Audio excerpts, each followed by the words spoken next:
I'd say we just start. No, yeah. Yeah, well, Ike, it's been a hot second. We obviously had a great first season. We contested for the Chevy for the levy, but the levy was dry, and Yeah. we had a winner. This last season was great. I think it's time for season 3. Ooh.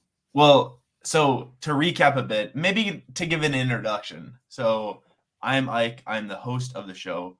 Well, I guess it was like formally a show. It's more transitioned into a podcast format, and now we have David, who Formerly Big D3 Youngs, longtime member, and friend of the program.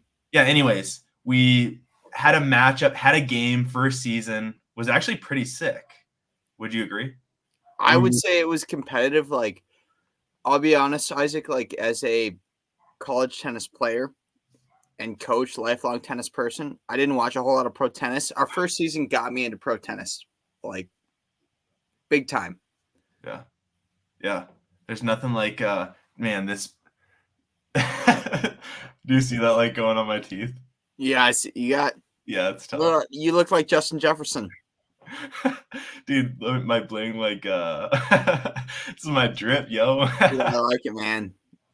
Oh, that's so tough. I gotta change this. Oh my god, this is driving me nuts. All right, Is Carr coming or no? no, he's not. Gosh dang it, this is gonna be brutal. There's no way I'm gonna be able to do this. Edit. God dang it. Oh, virtual background. Yo. All right. SpongeBob, very nice. All right, dude. Nothing's in my background. All right, good. Yep, we're good. It's just a nice messy room. Nothing wrong with that, though. Nothing wrong with that. No. But anyways, where were we? Season 1, yeah, contest season. We bet on every single match for, I think we did it for like 40 weeks out of the year, which is crazy. Season 2, tried to do it again, didn't work. Got too busy, inconsistent, and I guess, is this our redemption year then, or? It's Hades Kazayanus. That's where we're at. We'll start with 1. Let's just say that. But in other news, for the channel, I will be posting. Actually, I'll probably be posting at this exact same time. Ryoga and Logan Sandberg set to the channel.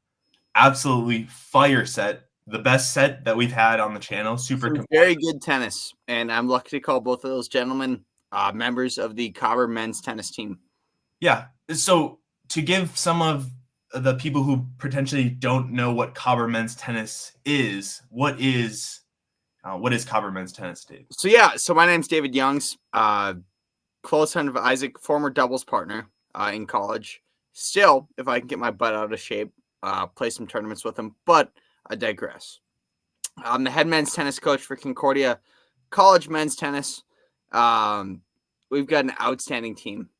We are in a position where I like to say it's not often as a new coach you get to walk into a situation where, one, we are in a position to compete for a playoff spot in our conference, in a very competitive conference. I mean, if you look at the Upper Midwest, there is there are 2 Division I programs. You've got University of Wisconsin, University of North Dakota. There is 1 Division II program, Augustana. Because of that, the MIAC is an outstanding Division III conference. We're proud to be a part of it. And so we just finished our fall season. We've got an outstanding group of guys who, like I said, we're in a place to be competitive in the conference, but most importantly, an outstanding group of young men who embody outstanding character. I very much, in an ode to Gustavus, who has won the conference for many, many, many years, focusing on the things you can control: footwork, attitude, focus, effort. Our guys do that to a T. And I know you're laughing, but it's the truth. It's the truth. We've got gamers. We're stoked for our fall season. We're in the off season right now, working with recruits. We had a couple on campus this past week. But Cobber tennis is in a place that it hasn't been in a long time. We just raised the most money since I don't know what year, but in a long time. We raised nearly $10,000 for our program. Okay. And so life's not bad in Moorhead, Minnesota for Copper tennis. Yeah, there we go. That's what I was looking for. I was looking for the location because I feel like Concordia. There's a lot of different Concordias. There are so fun fact, Ike. There are 13 different Concordias in the country. 12 are Missouri Synod. We are the one ELCA Lutheran, which Missouri Synod is also Lutheran. But yes, we are the one ELCA Lutheran Concordia College. We are not a university, although we do have grad programs. And so, yeah, it's been outstanding. The support from our players, our parents, the community, it's been second to none. And yeah, it's not like you can win a MIAC championship day one, but my goodness, things have been like the program. There's a sense of momentum with our program, with our college that I have not felt before. Wait, so let's kind of go through the top of the lineup. You have Isaac Maddox, Logan Sandberg, and Ryoga Yep. Yano. Kai Pierce. That is a very, Kai Kringley, Hunter Rice, Daniel Scrady, so Max Ness. Yep. You guys are pretty solid, I would say. Yeah, we're getting to a point where the reality is, Isaac, as you know, I didn't get to my question. So where do you think you're gonna fit into the MIAC in terms of rankings? If you were to rank yourself preseason, what you saw in the fall?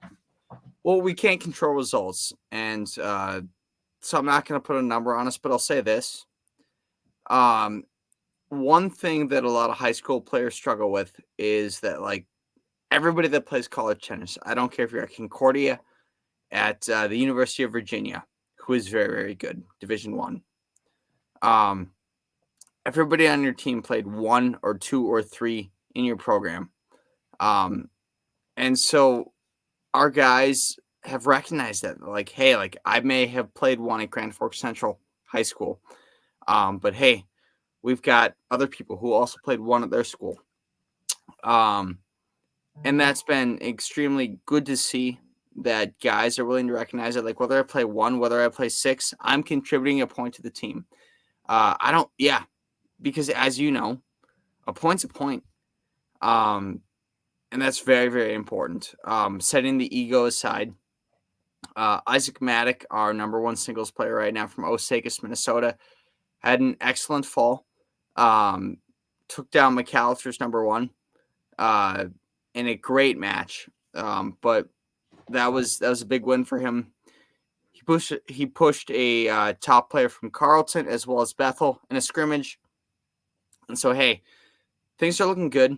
Biggest thing for us right now, Isaac, is I should say there's 2 things. One, we're good enough to belong in the conference. We need our guys to know it. Our guys need to know, like, hey, we're good enough to be here.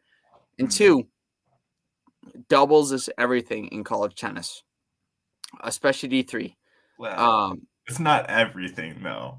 Well, D3, I would refute. It's 3 points rather than 6, right? Yeah, but if you get down 0-3, if you're absolutely 5 going into singles, 6 singles. How many I want you to put your fingers up. How many matches can you count where we were down 0-3 in doubles? And we won. There was 1. It was against Bethel. I don't even know if we were on the team. We were down 0-3 in doubles probably quite a bit, but we just continued to lose. Yeah, but we won 1. So 1-2 to 2-1, big difference. So trying to instill that in our guys, and we've got a lot of Minnesota recruits. Like, the biggest difference between I'm a North Dakota guy, between North Dakota and Minnesota tennis is in North Dakota, you play both singles and doubles. And we both know, Isaac, like, recruiting for college tennis, and you're an odd duck because you didn't play a whole lot of USTA tournaments, but turned out to be one of the most successful players in the conference. 4-time all-conference in singles, I think in doubles as well, or 3 at least. But you didn't play a whole lot of USTA tournaments. You are the 1%. I wouldn't say that. I played probably like 4 or 5 USTA tournaments, I would say every single year for maybe like 5 or 6 summers. So Okay. I dispute. Do you remember the Red River Open 2015 singles quarterfinals? Did I play in it? Yeah, that's when I played you. Oh, is that when you beat me? I cooked you 3-2. 3-2. Wait, It was very wait, easy. what year was that? 2015, you said? Yes. Dang, we're coming up on the 10-year anniversary soon. But my point being is that like high school tennis matters. But to recruits watching or anybody watching, play tournaments. My goodness. Play against people that you're not going to play in your section or your subsection. Play against people that you're not playing against every day in MXP or in your local drill group. It is so important to get out there and expose yourself. Yeah. And you get to meet some pretty sweet people, I would say. I would agree. through I the mean, sport. Matt Hokinson, for example, who is a contributor to the program. I met Matt through USTA tournaments from Bemidji. We would have never played each other in high school, but Matt turned out to be an outstanding player, outstanding person. Mm. That's how it goes. I was thinking Nikita Snezhko. Did you see that this was maybe like a month back, but Nikita got a picture with Jeannie Bouchard, or maybe they were playing pickleball or something like that, or tennis. Yeah, she's hit the pickleball scene lately, it seems like, which is outstanding. And also love Nikita, friend of the program. Just runs Jeannie Bouchard. We gotta get the backstory on that one. We do. Yeah. Nikita. I took him to 3 sets. Actually, I believe I had a match point in USTA 14s. No way. Yeah. Oh, yes. He got a lot better. I kind of plateaued / it's a slight climb. But no, that's outstanding. Nikita, obviously an outstanding player, outstanding person. But yeah, let's talk about that transition from of professional players to pickleball and even collegiate players like Jeannie Bouchard, Jack Shock. Look at Jay Coolman, who played for the University of Miami and now University of North Dakota. And then, or I should say now, is a pickleball wizard. Anik Lohani, outstanding junior player, played club tennis at the U of M, and now is, I believe, top 30 in the world. Isn't that stunning? Yeah. But maybe not so much. Yeah. You're referencing Mohamed? No, Anik Lohani. Oh, okay. But also Mohamed. Yeah, Mohamed El Houni is very good at pickleball. So I mean, the one constant being it is a JV sport, and I don't mean that with any disrespect. And I mean it actually entirely disrespectful to the sport, since it just gets like it's just the tennis players. It just gets tennis players. Yeah, well, Isaac, I'll say this. Like, my take on pickleball is that here is how I describe it to people who are not part of our world. Let's say I want to take a gal on a date. Maybe she played soccer in high school or in college, but no racket sport experience. If we're going out to play tennis, that is going to be a miserable date. I'm going to get friend zoned very quickly. However, if we play pickleball, if you have any somewhat bit of hand-eye coordination, you're going to be fine. You're closer, more intimate. It's a good thing. So I don't hate pickleball as much as most tennis players do. Mm-hmm. Yeah, I mean, it's a fair argument right there. But it is still true what I said. The top of the leaderboard in terms of rankings in the pickleball players are all tennis players. No, absolutely. Like, I mean, I think there's a direct correlation between the two sports. Like, it's no secret, and anybody who says otherwise is stupid. I mean, in my mind, it goes to how do we get those people playing tennis again? And maybe we don't. I don't know. What are your thoughts? Yeah, I think there's just entirely new demand. I don't really worry as much about like losing participants of tennis just because I think tennis, there's something about crafting and mastering a sport like tennis. Like tennis isn't meant to be easy. You know what I mean?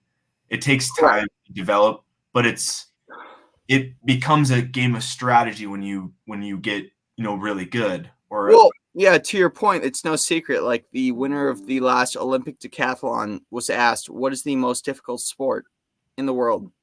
He said, "Tennis." Um, because it is. You have the physical part, but also the mental part. The hand-eye coordination. Hand-eye coordination is not an easy thing unless you play baseball, tennis, lacrosse. I mean, it's a part of every sport, but it's not easily learned. yeah. And the one thing I have to say about health wise, I understand that pickleball there's probably a little bit less movement, but you can't bounce the ball, so you're always bending down. I Yeah, mean, granted, I'm a pretty large person, being 6'3", 6'4". fat ass. I that what? But bending down is super annoying. I cannot imagine an old person wanting to do that. I don't know. Which is it's so ironic because it's tabbed as the old person sport.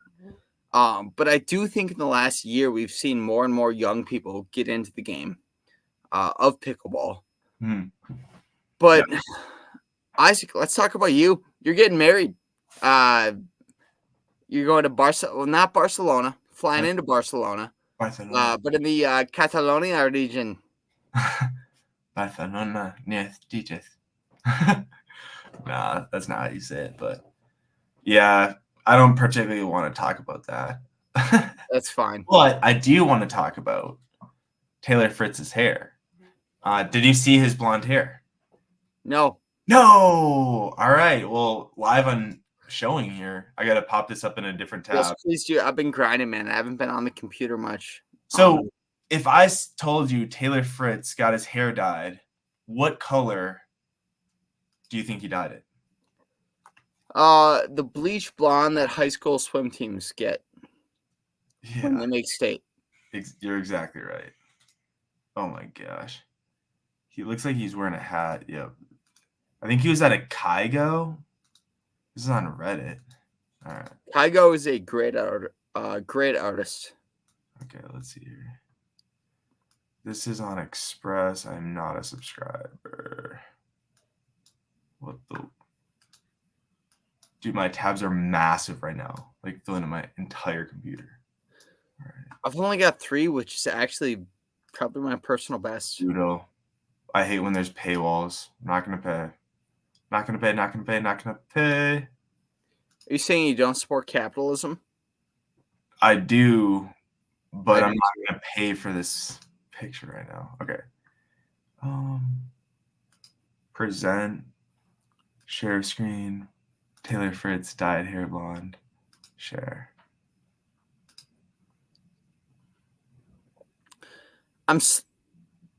Okay. I'm seeing it. Yeah. Low key, Paul Brothers vibes, Yeah. and that's not a compliment. That's not a compliment, he says. Yeah, I don't mind it as much. I think I more I don't know. I think he's kind of doing it just to mess with people, is what I've heard. And if that's the case, I'm for it. I like going against the grain and getting the people, everyone's feathers all rustled. Yeah, I mean, at the end of the day, like he is America men's tennis baby. He could dye his hair blue. He could cut it all off. People are still going to support him, but he's a California boy. You'd support him if he dyed his hair blue? I would. Yeah, I'd be like, fuck Just yeah, Taylor Fritz. blue Like, hair. that's my guy. I think that's where I draw the line on Fritz. If he dyed his hair blue. He's Who would okay you with say? blonde, but blue. So here's a question for you, Ike. Like, Yeah. who is the fan favorite on the men's tour of Americans for the casual American tennis fan? Like, give me your top 3. Casual American tennis fan. Well, I think Tiafo. I feel like Tiafo has a good story, so I feel like his name and story gets He's out got there. name recognition. Coco for sure. No, I said men's, Oh. but love Coco. I mean, Ben Shelton probably is making more of an impact than those other guys, I would say. Fritz, yeah, like you said. Yeah. No, I would say Shelton, Big Foe, and Fritz. And that's not in order necessarily. But I'm curious of those 3, who is going to have, 20 years from now, who are we going to look back at and say, like, that guy was a dog. That guy won a major. Yeah. I think Taylor Fritz is going to be the best out of all those guys.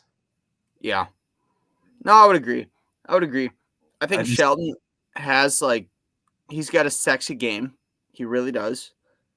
Do I think he's going to win a major? No. Yeah. I think his serve is just next level, and he's good. He's got a good forehand too. But when it's 3 out of 5, it's just too much tennis, I feel like, for a style that he's currently playing. I mean, none of those guys, Roger, Joker, Rafa, I mean, none of those guys have just massive, massive games. You know what I mean? Well, it comes down to this. It's like, as a human being, I don't care how great of an athlete you are, you have a tank full of energy. How do you utilize that tank?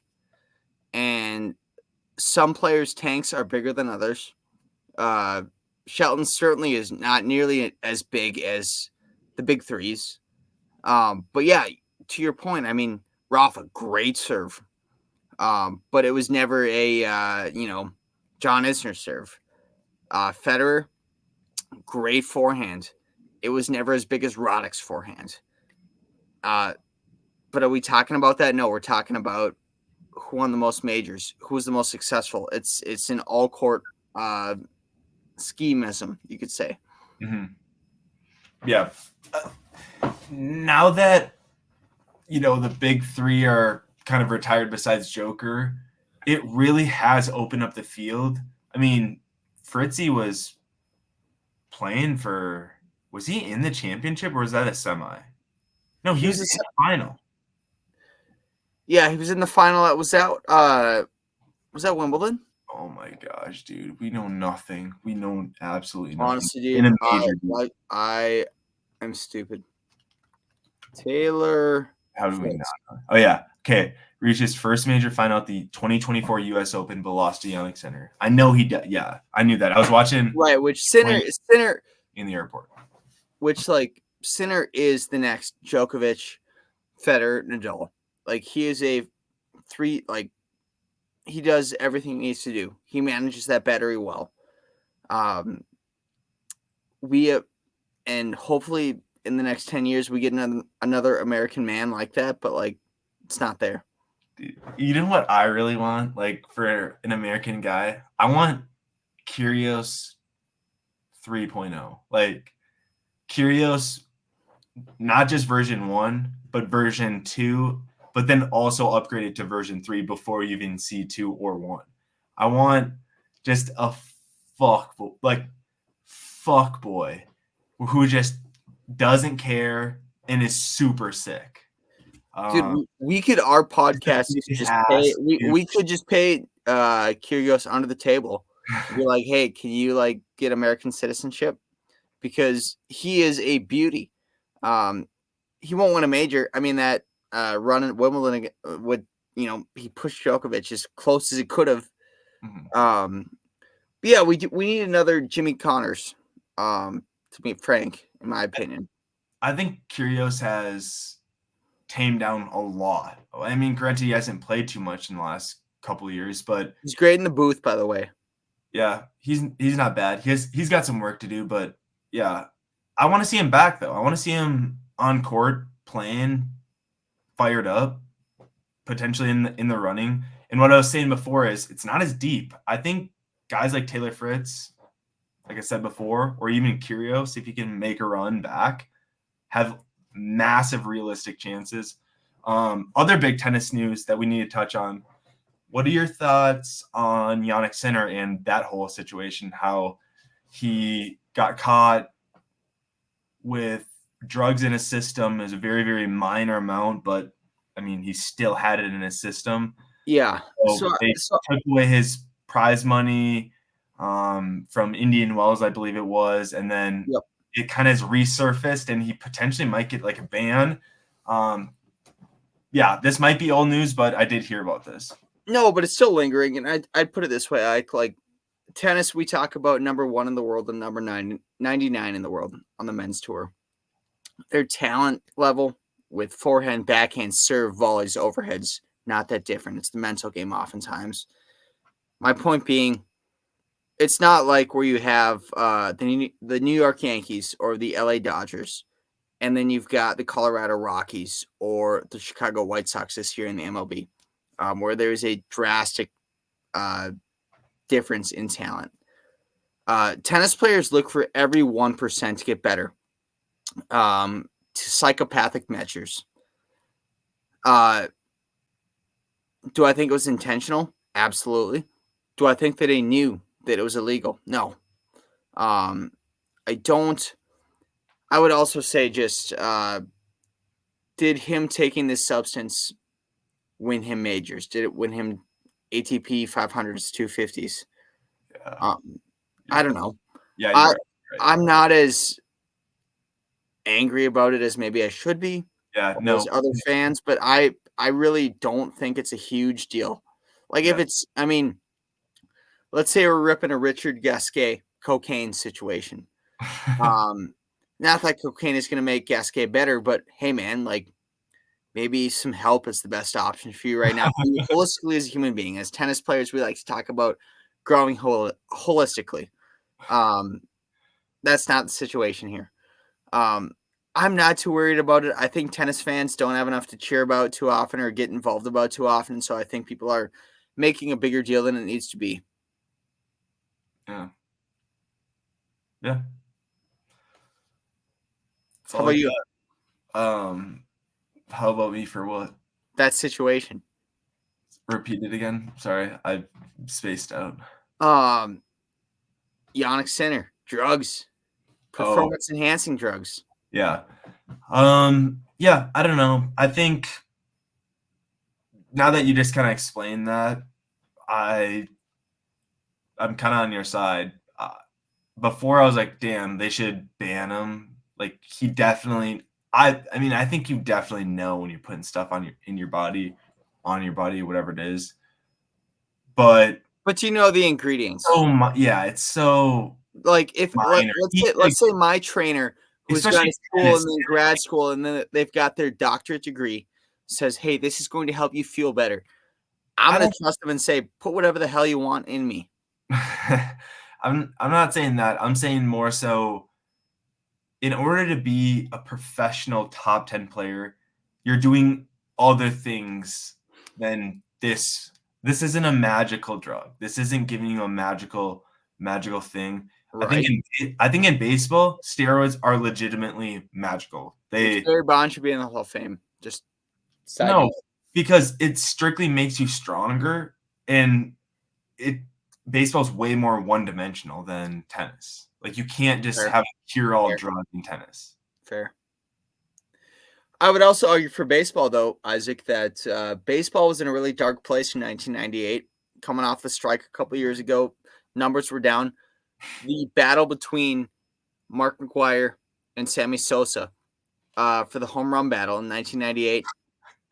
Not just the United States, the world was watching Major League Baseball. How many corked bats were out there?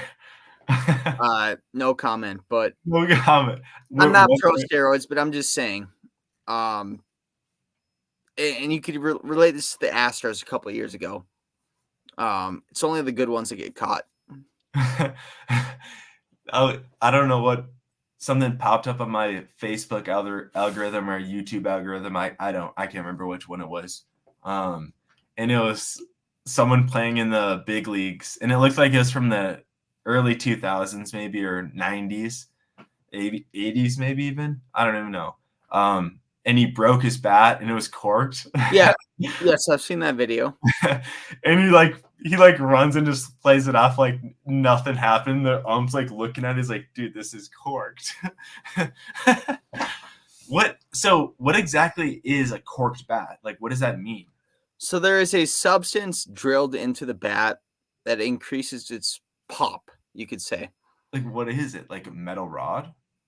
Well, why do you think they call it corked, Isaac? Well, is it empty? Like, is it hollow where No, so metal is hard. It would not be metal because metal would, yes, it's going to come off hard, but it's not going to sponge. It's not going to spring. Mm. You want something like a cork. Oh, so legitimately like cork, like a wine bottle cork, because it's spongy. Yeah, I wouldn't say they're taking barefoot and taking the cork. Well, actually, barefoot doesn't come with corks, I don't think. But yeah, something spongy to absorb and spring back. All right. Interesting. Yeah. But hey, folks, we've got a great season ahead. Ike, Big D3 Youngs, head men's tennis coach at Copper Men's Tennis. We've got Matt Hokinson, who is coaching the Mankato women. We've got Eric Porter, who is coaching You Mary Marauder women. We've got Carter Steffes, who is the next Mark Cuban. Jared Sowie, great high school teacher, coach. Stevie No Wonder, perhaps, who was famous for a little bit. So stay tuned. We've got good things ahead.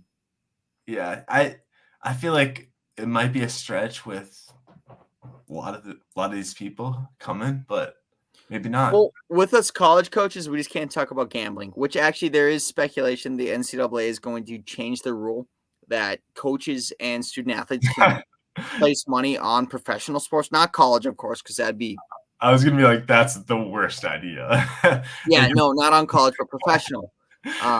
Per sources. What if they just straight up, they're like anything goes, and there's just money laundering, just crazy cartel. Well, I mean, look at it already, Isaac. Division throwing One sports in football, men's basketball, women's basketball, men's and women's hockey, and volleyball. It's pro sports right now.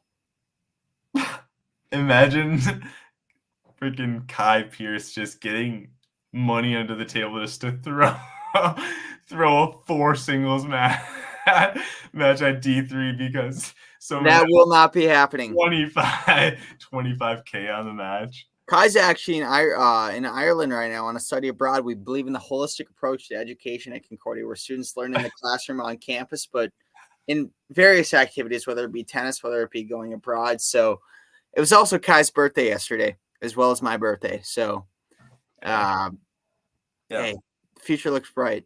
Happy birthday. All right, we'll end it there. All right. Hey,